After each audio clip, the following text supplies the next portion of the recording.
안녕하세요. 저는 57세 아줌마입니다. 정말 어처구니가 없는 일이 생겨서 이렇게 제보하게 되었습니다. 저는 현재 환갑인 남편이 있어요. 아들은 2명이 있는데 전부 장가 갔고요. 저와 남편은 한 동네에서 20년간을 살았습니다. 20년을 살다 보니 동네 사람들끼리 전부 친하고 잘 아는 사이입니다.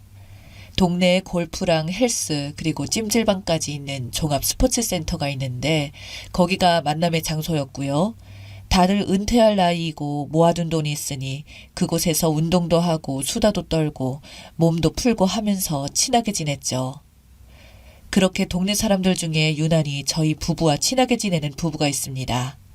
저희가 사는 빌라가 평수가 넓고 세대수가 37개밖에 없어서 서로 사실 다 친하지만 그 부부와는 같은 층에 살았어서 유난히 더 친했어요. 특히나 성희 씨가 대학에서 육아와 관련된 전공 교수님이라서 그런지 참 사람이 사근사근하고 조용하니 저와 잘 맞았습니다. 오히려 저와는 반대인 성격을 가지고 있어서 더 친하게 지낼 수 있었던 것 같아요. 성희 씨 남편과 저희 남편과 취미가 같아서 둘이 잘 어울리고 저희처럼 친하게 지냈죠. 물론 스포츠 센터도 같이 다녔어요. 성희 씨를 알게 된 지 10년 정도 되었는데 한 1년 전부터 제 연락도 피하고 스포츠 센터도 안 나오더라고요. 뭐랄까 은근히 저를 피하는 느낌이었습니다. 엘리베이터에도 마주쳤을 때 제가 무슨 일 있냐고 물어봤었죠. 요즘 연락도 안 받고 운동하러도 왜 안 오냐고요. 그럴 때마다 성희 씨는 그냥 바쁜 일이 있어서 그렇다면서 구체적인 대답을 피하더라고요. 내가 무슨 잘못한 게 있나 했습니다. 그렇게 성희 씨가 저를 피하면서 저와 성희 씨는 점점 멀어졌고 부부끼리의 만남도 횟수가 적어졌어요. 그런데 참 이상한 게 같은 스포츠 센터에서 친하게 지내는 아줌마들이 저한테 와서 묻더라고요. 자기야, 요즘 남편이랑 사이는 어때? 자기한테 무슨 일 없지? 요즘 집안 분위기는 괜찮고? 무슨 일이 있으면 항상 우리한테 말해야 된다. 꽁꽁 숨기지 말고 힘든 일이 있으면 다 털어놓아야 해. 우리가 도움 줄 수 있으니까. 라고 말한다거나 땡땡씨 그 소식 들었어? 성빈씨 남편이랑 골프 프로랑 따로 만난 거. 남자들이 이렇다니까. 우리 잘 생각해봐야 돼. 남자가 바람나는 거 가지고 너무 충격받으면 안 된다? 알겠지? 땡땡씨 마음이 어려서 내가 걱정돼. 물론 땡땡씨 남편이 바람핀다는 것은 아니고 그냥 하는 말인 거 알지? 라는 식으로 갑자기 잘 살고 있는 저를 무슨 일이 있는 사람 취급을 한다던가? 아니면 제 남편이 바람이라도 핀 것처럼 가정해서 저에게 말을 걸더라고요. 그때부터 느낌이 좀 이상했습니다. 뭐랄까, 저도 모르게 저에게 무슨 일이 생긴 것 같았기 때문이었죠. 분명히 나만 모르는 무슨 일이 생겼구나. 이 사실은 스포츠센터 아줌마들은 다 알고 있구나 생각했습니다. 그래서 운동을 하면서 은근슬쩍 아줌마들한테 제 속마음을 이야기했어요. 성희 씨가 나랑 그렇게 친하게 지내더니 요즘 도통 연락도 안 받고 소식이 뜸해요. 나한테 뭐 화가 났나 싶기도 한데 도통 왜 그러는지 모르겠네요. 라고 했어요. 그런데 이 아줌마들 제 이야기를 듣자마자 표정이 싹 굳어서 서로 눈빛 교환을 하더라고요. 그러고서는 버벅거리면서 성희 씨가 뭐 무슨 일이 있겠지. 신경 쓰지 마, 자기야. 그래. 신경 쓰지 마. 라고 하는데 누가 봐도 무슨 일이 있는 게 분명했죠. 그래서 정색하고 말했습니다.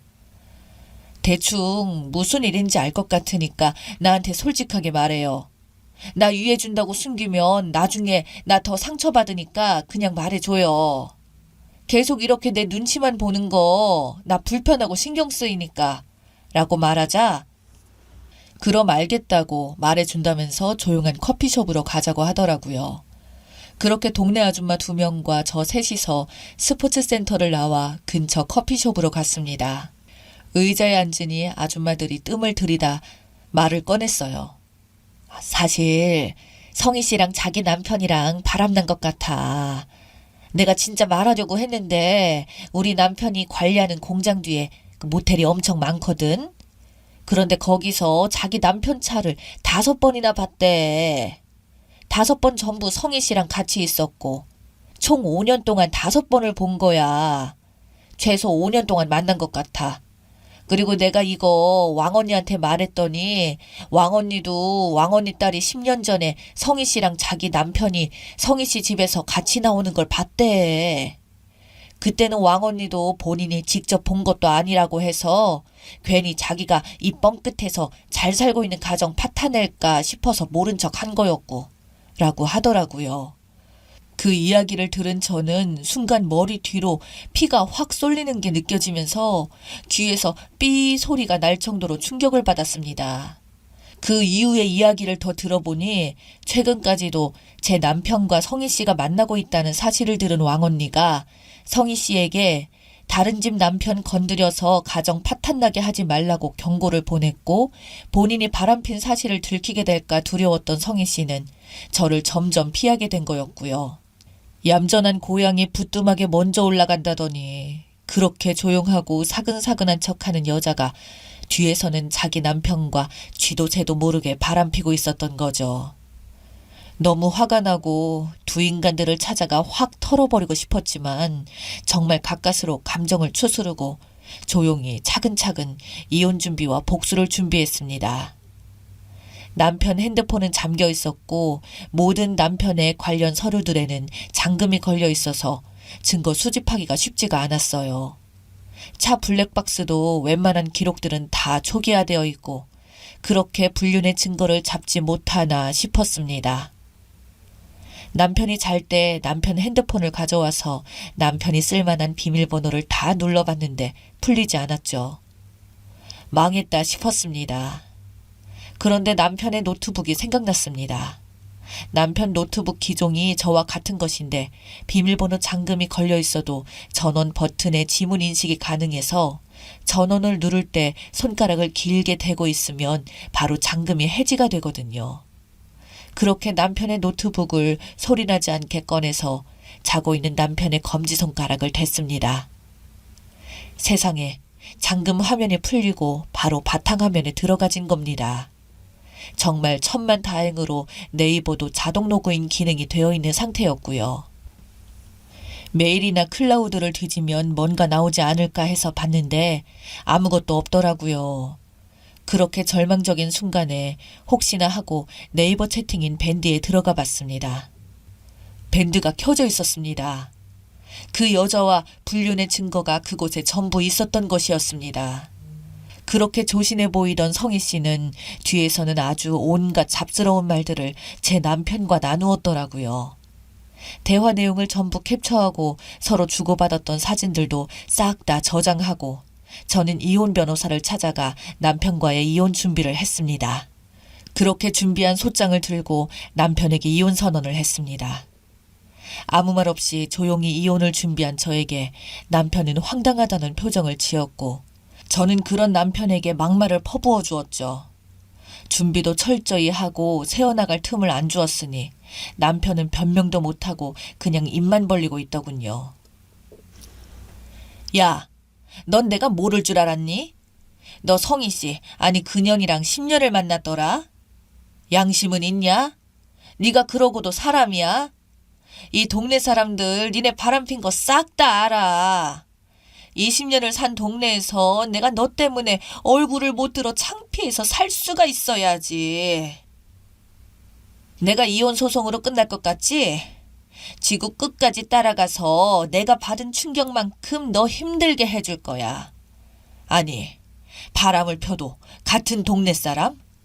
그것도 옆집 여자랑 10년을 나 몰래 만나? 아휴, 기가 차서. 나 네 소식 듣고 쓰러질 뻔했어. 너는 그냥 빈털터리로 남은 여생 보내.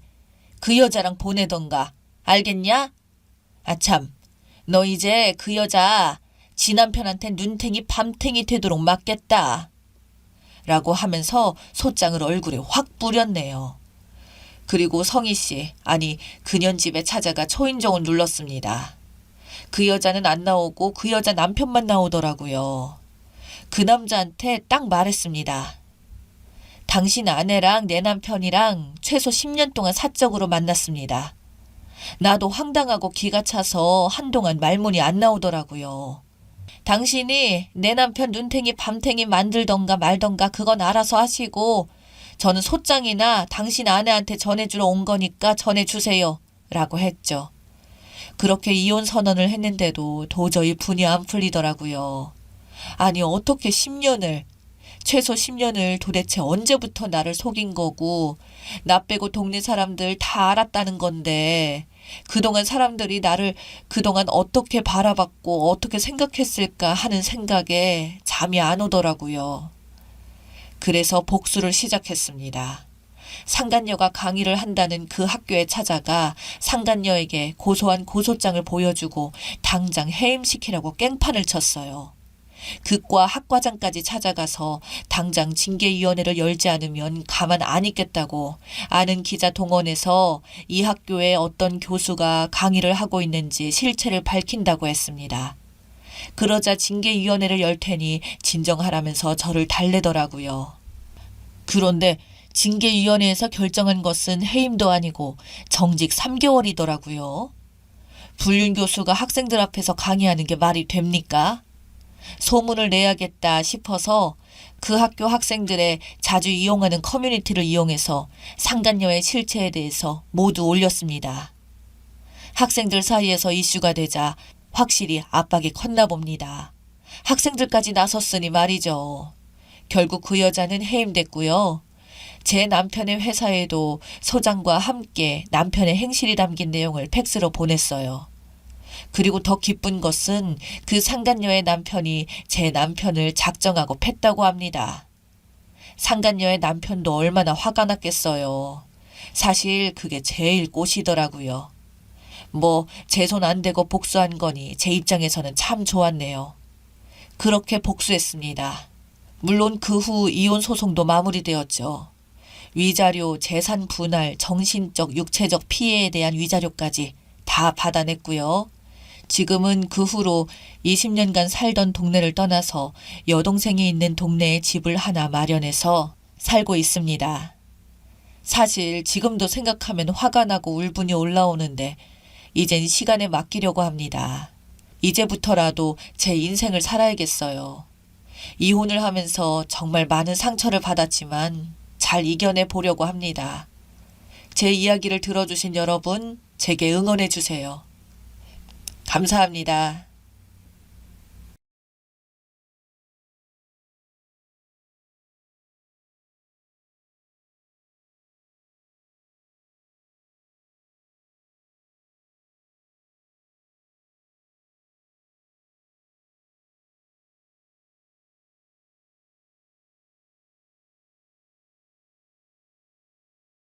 안녕하세요. 저는 4년째 만나고 있는 남자친구와 결혼을 준비 중입니다. 그런데 지금 남자친구 부모님 때문에 안 할 것 같습니다. 정말 죽고 싶은 마음에 처음으로 이런 곳에 글을 써봅니다. 긴 글이지만 억울한 제 얘기 한 번만 읽어주시면 감사하겠습니다. 정말 힘든 시간을 보냈고 저에게 부모로서 어른으로서 사람으로서도 존중할 수 없는 분들이기에 다소 불편하게 느낄 수 있는 과한 표현이 나올 수도 있는 점 미리 양해드립니다. 만난 지 3년째 내년에 결혼하기로 하고 그쪽 부모님께 말씀을 드렸습니다. 만나는 3년 동안 저를 엄청나게 좋아해 주셨습니다. 왜냐하면 저 정말 잘했거든요. 저는 남자친구를 자기 부모님이 자식 챙기는 것보다 더 챙겼고 저 자신보다도 더 챙겼습니다. 처음에 2년 동안은 놀고 있어서 핸드폰 비용도 내줬고 데이트 비용도 제가 더 썼습니다. 이 부분에 대해서는 아까운 것도 전혀 없어요. 남자가 당연히 더 써야 한다고 생각하는 사람 아닙니다. 사랑하니까 가능하다고 생각했어요. 그저 제가 남자친구에게 헌신한 부분들이 좀 많습니다. 남자친구 부모님이 좋아하시는 거 거의 매주 챙기고 어디 안 좋으시면 때마다 챙기고 정말 잘했습니다. 그래서 예쁨을 받았고요. 엄마 손에 크지 못한 제가 생각과는 다르게 참 야무지고 못하는 거 하나 없이 너무 잘 컸다고 매일 제 얘기를 하며 칭찬을 해주셨습니다. 그런데 갑자기 결혼하겠다고 하는 순간 저는 안 된대요. 이유는 정말 별거 아닌 사소한 것들이었습니다. 가장 큰 이유는 아직 아들을 보낼 마음의 준비가 안 된 집착이 가장 큰 이유였습니다. 결혼 정년기에 만나서 결혼을 전제로 만나왔고 저희 둘이 정말 많이 사랑했습니다. 20년 2월에 말씀을 드렸고 21년 4월에 결혼하겠다고 말했습니다. 마음의 준비를 할 기간이 없어 너무 급하다고 하십니다. 자식을 장가 보낼 마음의 준비로 1년 2개월은 짧은 기간이라고 생각하지 못했습니다. 20년 6월에 그 어머니께 장문의 카톡이 왔습니다. 결혼하지 말라고요. 아들이 나의 말을 듣지 않으니 네가 헤어져 달라고. 우리 집이 여유가 있는 것도 아니고 마음에 안 드시고 제가 아주 좋은 외제차는 아니지만 그런 차를 타는 것도 마음에 안 드신대요. 아, 저희는 31살 동갑인데 운전을 제가 합니다. 남자친구가 면허는 있는데 차가 없습니다. 제가 데리러 가거나 데려다 줄 일이 많습니다.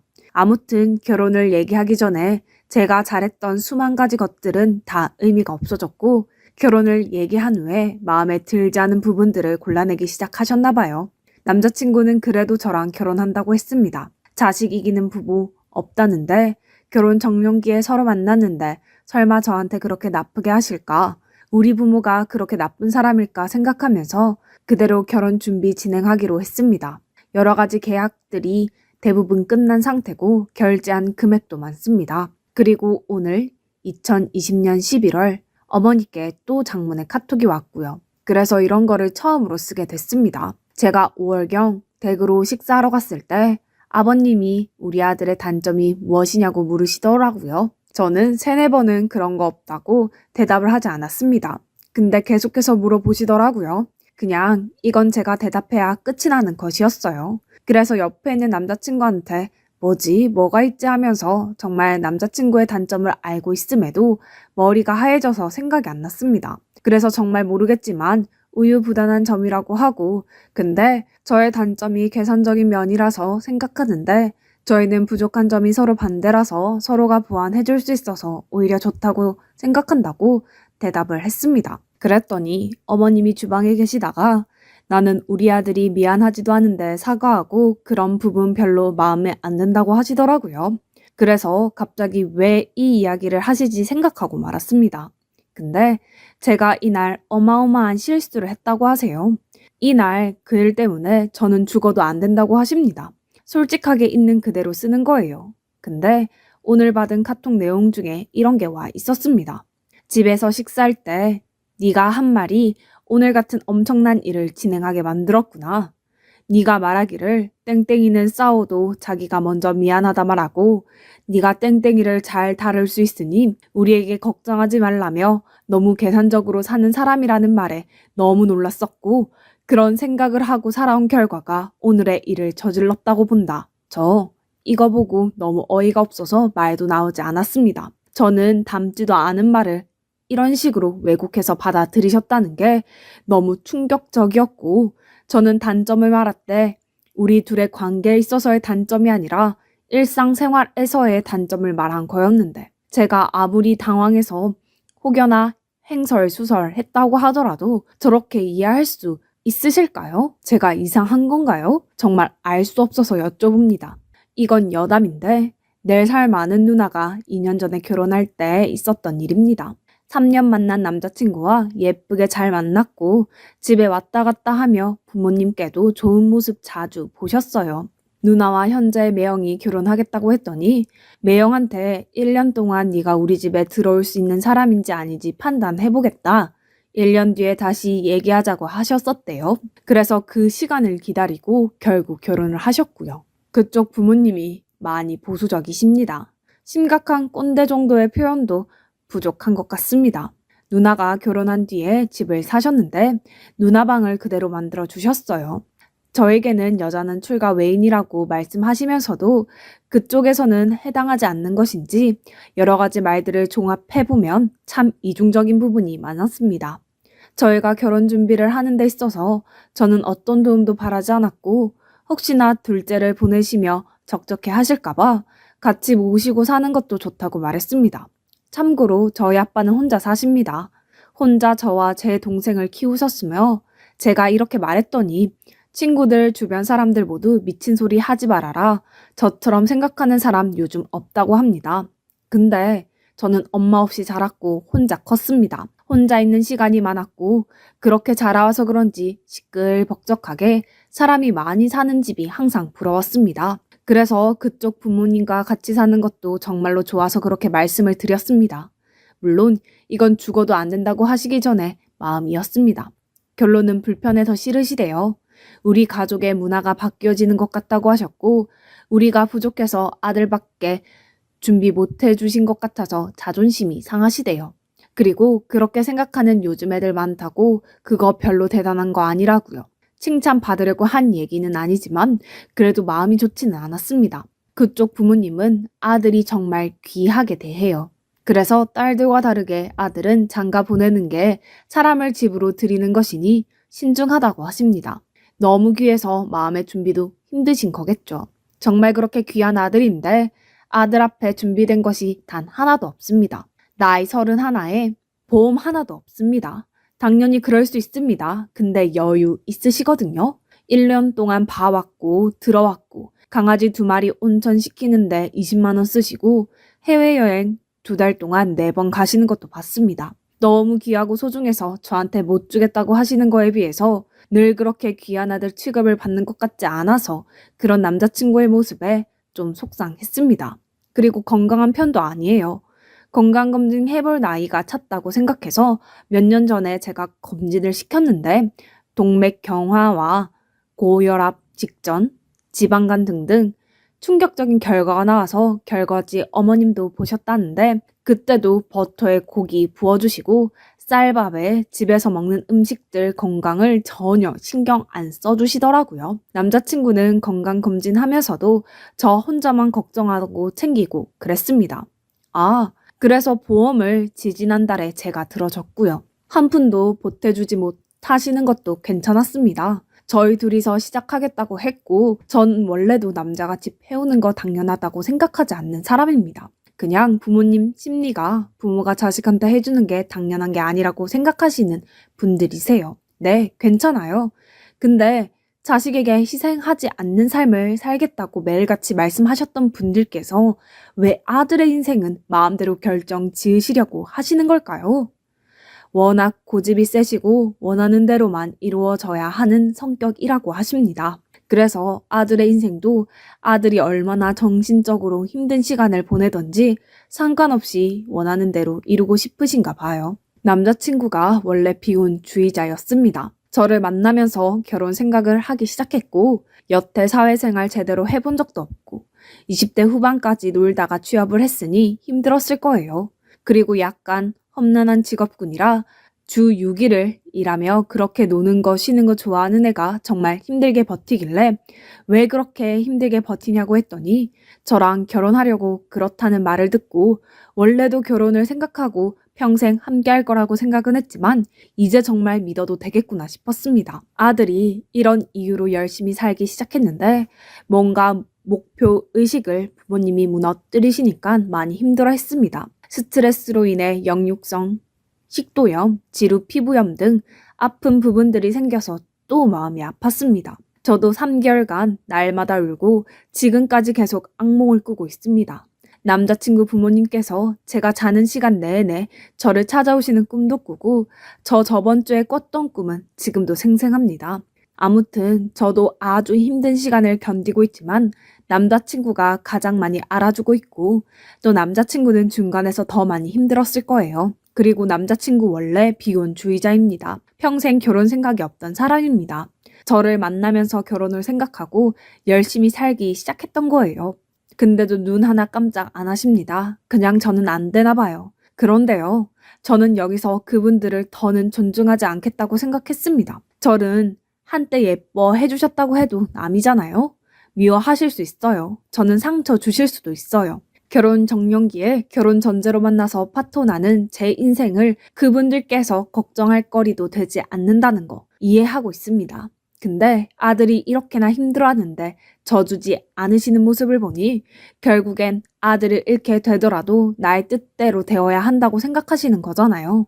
사랑하는 제 남자친구가 결론적으로 소중한 아들 취급을 못 받는다고 느껴졌습니다. 저는 거기서 너무 화가 났고 이제는 어른으로서도 존중할 수 없겠다 싶었습니다. 저는 첫째 딸이고 아빠가 저를 많이 신뢰하고 믿으세요.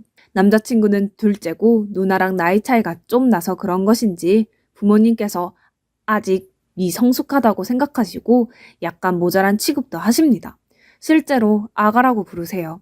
저희 아빠가 저는 시집 보내줄 부모가 아빠 혼자라서 빨리 결혼했으면 하시는데요. 여러 가지로 불안하신가 봐요. 건강도 좋지 않으시고요.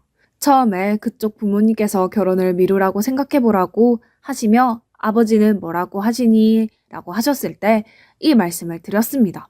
저희 아빠는 이런 마음이시고 그래서 저희가 아직 준비가 충분히 되지 않았음에도 저의 결정을 지지해 주시고 도와줄 수 있는 부분은 도와주시겠다고 하시는 것 같다. 그리고 건강이 좋지 않으시다는 부분도 말씀을 드렸습니다.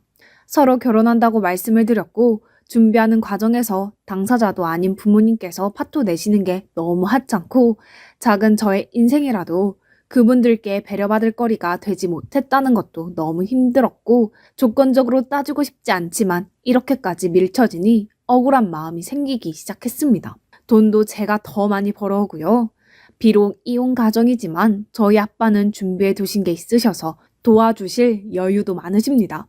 그리고 저희가 결혼한다니까 사람들이 저는 아쉽게 하는 결혼이고 남자친구는 진짜 잘 가는 장가라고 합니다. 그런 말 듣고 좋은 건 아닌데 누구나 그렇게 생각하는데도 그래도 난 그쪽 집에서 인정 못 받는구나 했습니다. 결국 제가 잘 나가는 것은 중요한 게 아니었어요. 그분들께 그냥 골칫거리인 제가 이 세상에서 없어지는 걸 원하시는 거예요. 사지 멀쩡하고 모자람 하나 없이 남부럽지 않게 예쁘게 잘 키워준 나도 아빠의 소중한 딸인데 그 정도로 취급하시니까 너무 서로 정신적으로 힘들었습니다. 저희 아빠 자랑 조심스럽게 조금만 해볼게요. 저희 아빠는 40대 중반으로 보이는 60대 초반이세요.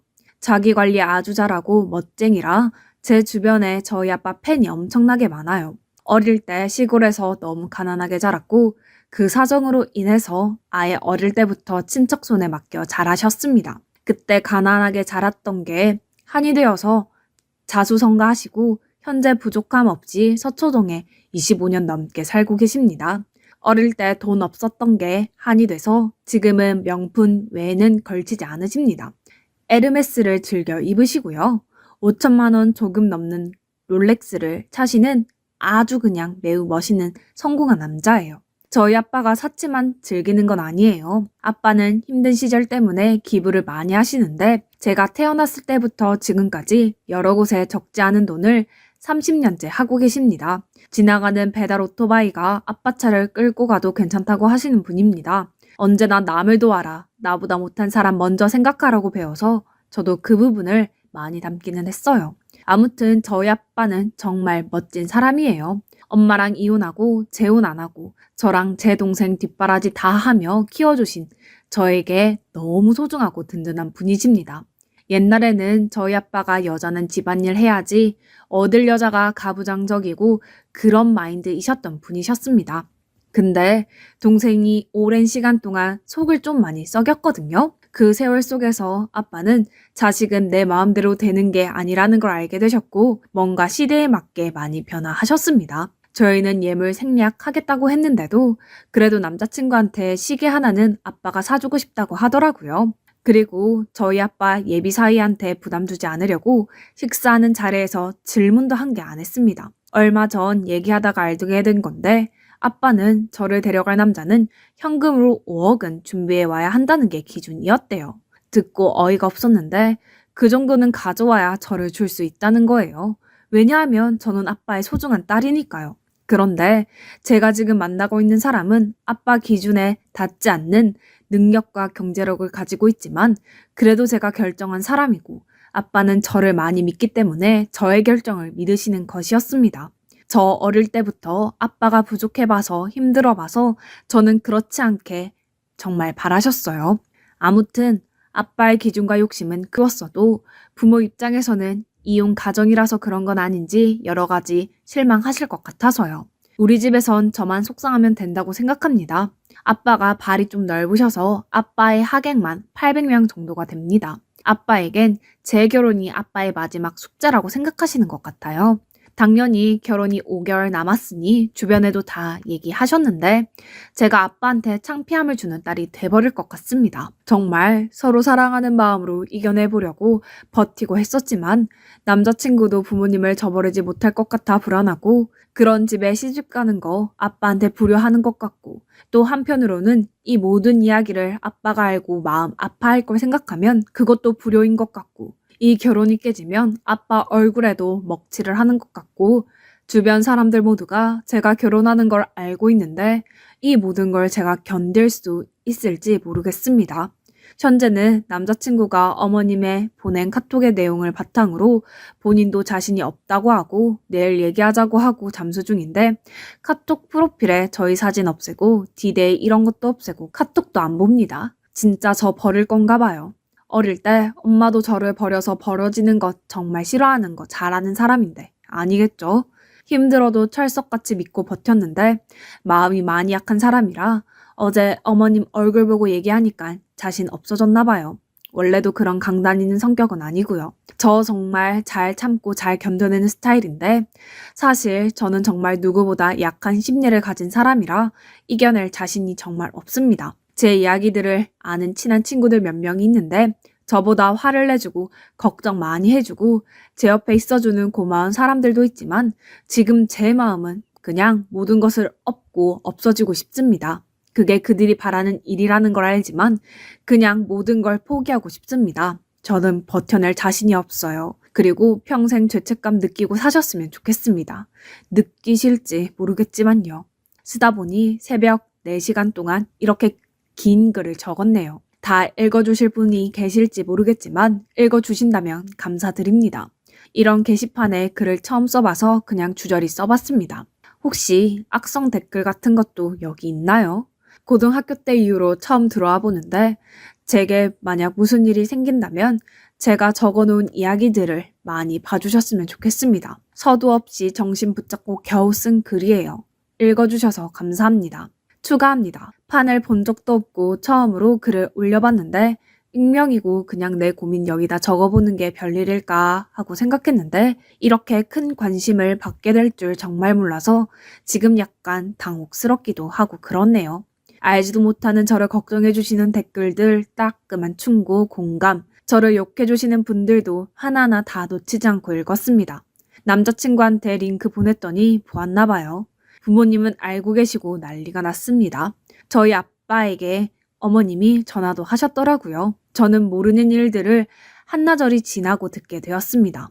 이런 부분이 마음에 안 드시고 생각하시기에 제가 잘못된 행동들을 했다는 카톡 내용을 모두 캡처해서 보내셨어요. 근데 아빠는 무슨 뜻인지 지금도 이해가 되지 않는다고 누가 봐도 제가 잘못한 부분이 없어서 무슨 뜻으로 이걸 보내라고 보내신 것인지 모르겠다고 하십니다. 그래서 아빠한테 지금까지 있던 모든 일을 다 말씀드리고 왔습니다. 정말 속상해 하시고 당황해 하시지만 저희 둘 다 함께 일단 얘기를 해보겠다고 하십니다. 미련하다, 정신적으로 문제 있다, 주작이다, 보기 싫다 등등의 댓글도 보았고 당연히 남자친구를 욕하시는 분들도 많으시더라고요. 모두 다 이해합니다. 저라도 제3자로서 객관적으로 저를 절대 이해하지 못할 거예요. 남자친구 모자란 게 많아 보이는 글이지만 저를 정말 많이 이해해주고 많은 사랑을 주는 사람입니다. 제가 받은 마음이 여태껏 더 컸어요. 그래서 아닌 걸 알면서도 너무 사랑하는 마음에 이렇게 힘든 일을 강행한 것이었고요. 저를 정말 아끼는 사람이에요. 제가 이렇게 얘기하면 또 아직도 정신 못 찾았다 생각하시지만 저 심하게 똑 부러지고 사람 잊지 못하는 성격이라 서로 사랑하는 믿음이 없고서는 제 모든 걸 주지는 않았을 거예요. 이 글이 언제까지 있을지는 모르겠지만 감사한 댓글 보며 울기도 하고 위로 정말 많이 받았습니다. 많은 관심 너무 감사드리고 질책 또한 감사드립니다. 후기입니다. 후기까지는 안 쓰려고 했는데 많은 분들이 궁금해 하시네요. 그쪽에서 먼저 만나자고 하더라고요. 그쪽에서는 저희 아버지가 이렇게까지 성공한 분이신지 몰랐나 봐요. 제가 그렇게까지 자세히 설명하지 않아서 단지 그냥 노후 준비 되시고 몸이 편찮으시다고 설명을 해서 게다가 이혼 가정까지 그런 편견이 있으셨나 봐요. 제 글을 보시고 다시 뵙자고 하시더니 저희 아버지가 그냥 겉으로 보기에도 차도 좋고 꽤나 성공한 사람 같아 보여서 그런지 그쪽 집안에서 갑자기 결혼 날짜를 다시 잡자고 말하더라고요. 오해가 있었던 것 같다면서 그래서 아빠가 무슨 오해를 했냐고 했더니 많이 아프시다고 해서 정말 많이 힘든 줄 알았는데 오해가 있었다고 하네요. 결국에는 이유가 그거였다네요. 바로 이혼 가정의 저희가 돈이 없고 아빠는 아프고 이런 문제들이요. 그런데 저희 아버지가 성공한 사업가이시고 꽤나 좋아 보이니 이제야 다시 결혼 날짜를 잡자고 하더라고요. 아버지는 너무 어이가 없으셔서 그래도 최대한 예의를 갖추고 생각해 보겠다고 하고 일어나셨대요. 그리고 저에게 아버지가 어떻게 할 거냐고 진지하게 너희 의견을 따르겠다고 하더라고요. 저는 그 사람을 사랑하지만 이런 식으로 돈 때문에 결혼하는 건 싫다고 말했습니다. 아버지도 잘 생각했다며 직접 얘기해 주시겠다고 하더라고요. 그리고 그날 그쪽 부모님한테서 연락이 와서 다시 한번 잘해보라고 우리가 오해가 있었던 것 같다고 미안하다고 하더라고요. 그냥 저는 마음을 정했고 다시는 연락하지 말고 결혼 없었던 걸로 하자고 하고 파혼했습니다. 이런 식이면 결혼해도 얼마 지나지 않아 이혼할 거고 차라리 이혼보다는 파혼이 낫다는 생각에 정말 마음 단단히 붙잡고 파혼했습니다. 남자친구도 힘들다고 하더니 이제 와서는 미안하다고 계속 빌고 있고 다시는 연락하지 말라고 하며 차단했습니다. 정말 많은 고민을 했고 여러분들의 조언 덕분에 결정할 수 있었습니다. 그렇게 쉽게 버리려고 하는 시댁과 남자친구가 결혼하고 나서는 안 그럴까요? 정말 이혼보다는 파혼이 낫다는 생각이 이럴 때 하는 것 같습니다. 긴 글이지만 읽어주셔서 감사합니다.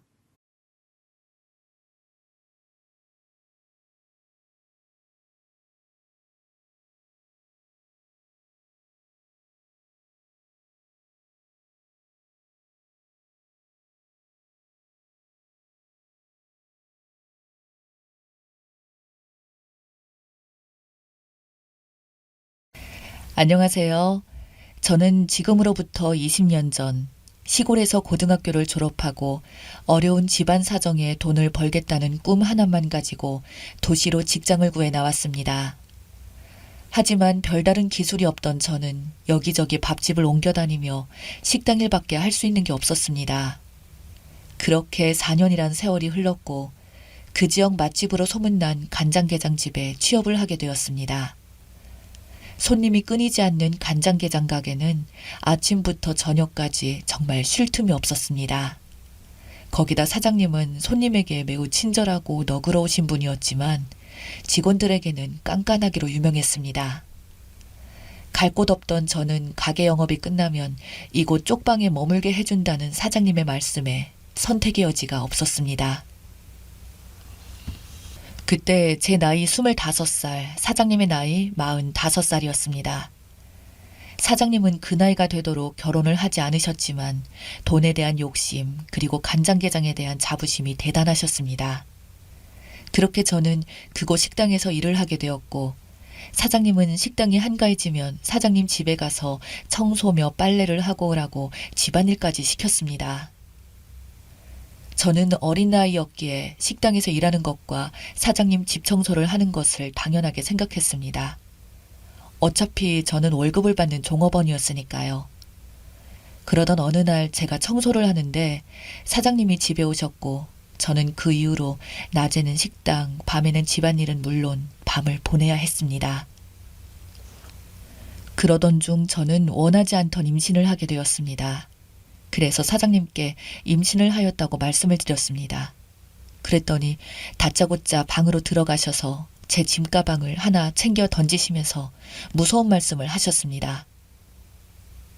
배가 불러가지고 가게 왔다 갔다 하는 꼴은 내가 못 보니까 지우고 와. 어떻게 자기 핏줄한테 그럴 수가 있으세요? 핏줄은 개뿔. 내가 초등학교 졸업하자마자 아버지한테 간장게장 전수받아서 밤낮 없이 돈 벌어서 동생들 대학 다 가르쳐서 뒷바라지 다 했어. 동생들 다들 자기가 잘나서 그런 줄 아는데 자식이라고 다를 게 있겠어? 너도 정신 차려. 수술비 이거 하나면 충분할 거야. 이거 갖고 가서 어디 가서 몸조리 하고 와. 나는 내가 할 말 다 했다. 하고는 대문을 쾅 닫고 들어가셨습니다. 저는 사장님이 쥐어준 봉투를 들고서 문 닫힌 대문을 애타게 두드렸지만 결국 문은 다시 열리지 않았고 그렇게 쫓겨나다시피 해서 1년 반 만에 가게를 떠나게 되었습니다. 그리고 저는 혼자서 딸아이를 낳았습니다. 그런데 딸아이가 커가면서 내 딸이 조금씩 이상하다는 걸 알게 되었습니다. 3살이 되었는데도 말도 잘 못하고 말을 하더라도 한 단어만 반복하거나 제 눈을 마주치지 못해 말을 하고 있으면 제 가슴이 답답해서 가슴을 치게 되었습니다. 그래서 결국 병원을 찾았더니 자폐 증상이 있다고 하더라고요. 저는 고개를 저었습니다. 왜 나한테 이런 일이 벌어지는지, 아빠 없이 지금껏 잘 키워왔는데 이 아이를 앞으로 어떻게 키워야 할지 너무도 막막했습니다. 그리고 앞으로 병원 다니고 치료에 드는 비용 어떻게 감당해야 할지 저는 어쩔 수 없이 간장게장 사장님 가게를 찾아갔습니다. 여전히 장사는 잘 되고 있고 사장님도 여전히 냉정했습니다. 제가 가게로 들어가자 저를 기억은 하고 있었던지 놀라면서 손을 잡아 끌며 가게 건너편 가게로 데려오셨습니다. 그러면서 하시는 말씀이 여긴 네가 웬일이야? 우리 아기가 아파요. 좀 도와주세요. 지금 무슨 소리 하는 거야? 우리 아이라니. 네가 어디 가서 뭔 짓을 하고 다니다가 낳은 애인지 모르겠는데 우리 아이라고? 말 같은 소리 그만하고 다신 내 앞에 나타나지 마. 그렇게 엄포를 놓고는 자리를 떠나셨습니다. 저는 온몸이 부들거리고 소름이 끼쳐서 그 자리에서 움직일 수가 없었습니다. 아직도 전 그 사람 앞에만 있으면 8년 전 그날처럼 바보가 되었습니다. 그렇게 큰맘 먹고 찾아갔던 그 이후 저는 제 가슴을 치며 독해져 갔습니다. 이젠 제가 아니라 이 아이를 위해서라도 그리고 그 짐승만도 못한 인간에게 그 죗값을 치르게 하기 위해서라도 길을 쓰고 살아야 했습니다. 감사하게도 장애인을 위한 다양한 제도들이 있어 사회복지사로부터 도움을 받을 수 있었습니다. 그리고 저는 우리 딸아이가 제게 태어난 것을 후회하지 않도록 정말 열심히 키웠습니다. 딸아이의 자폐는 그래도 더 이상은 많이 나빠지지 않고 차츰 호전하는 반응을 보여왔고 제게도 희망이 차올랐습니다. 그렇게 또다시 10수년이 흘렀고 우연히 지인으로부터 알고 지내던 복지관 선생님으로부터 간장게장 사장의 소식을 듣게 되었습니다. 그런데 제가 전해 들은 내용은 뜻밖이었습니다. 그 지역에서 간장게장 식당을 운영하시는 대박식당 사장님이 여태껏 결혼도 안 하고 열심히 식당 운영으로 버신 돈으로 지역 장학생들을 후원하고 계신다고 그래서 그 학생들이 아버지라고 부른다고 그 인품을 칭찬하는 거였습니다. 저는 기가 찼고 내 속에서 뭔가 올라오려고 하였습니다. 그 실체는 정말 무서운 사람이라는 것을 다 쏟아놓고 싶었지만 저는 꾹꾹 눌러 참으며 쓰느숨을 지었습니다. 제 자식은 나 몰라라 버리고 바깥 세상에선 선인으로 살며 호인처럼 고개 빳빳이 존경받고 있다니 정말 몸서리가 쳤습니다. 그리고 마지막이라는 생각으로 간장게장 사장 가게에 제 딸의 손을 잡고 다시 찾아갔습니다. 그런데 바쁜 시간이라며 저를 크게 한번 보더니 건너편 가게에 가서 기다리랍니다. 저는 카페에서 1시간 이상을 제 딸아이와 기다렸습니다. 바쁜 시간이 좀 지났는지 박 사장은 카페로 들어왔고 제가 딸아이에게 인사를 시켰습니다. 진아야, 네 아버지야. 아직 성취하는 아이지만 아이는 박 사장께 인사를 했고 박 사장은 그런 제 딸을 보고는 혀를 찼습니다. 야, 내가 지금 자식들이 얼마나 많은데 네가 감히 이런 걸 내 핏줄이라고 우기는 거야? 사장님은 하나도 안 변하셨네요. 어디서 굴러먹다가 지금 날 찾아와서 냅다 협박하면 통할 줄 알았어? 아무리 그래도 피는 못 속여요. 너 말 한 번 잘했다. 내 피에서 이런 모자란 게 나왔다고?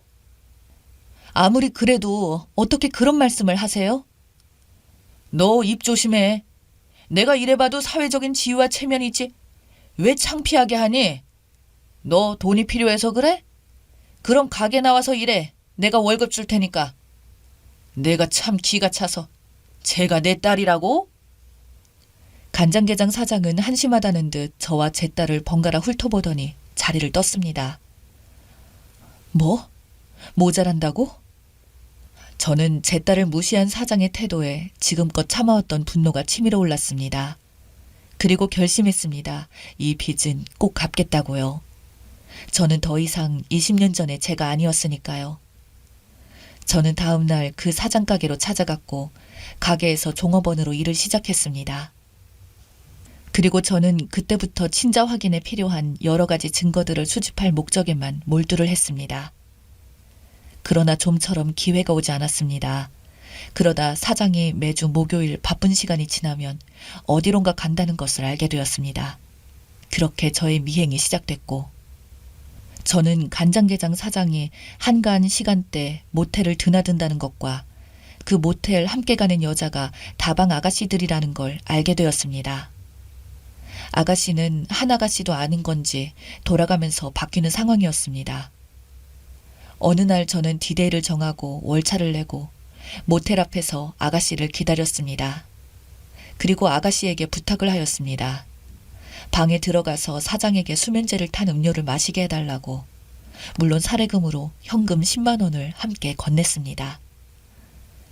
그렇게 저는 사장이 잠든 틈을 타서 사장의 머리카락을 채취하였습니다. 그리고 친자 확인 검사에 들어갔고 친자 확인서를 제 집에 보관하여 두었습니다. 내 나이는 이제 45살이 되었고 사장의 나이 65살이었어요. 그래, 내가 죽기 전에 피 같은 내 딸에게 아비인 간장게장 사장의 재산을 꼭 쥐어주리라 결심했습니다.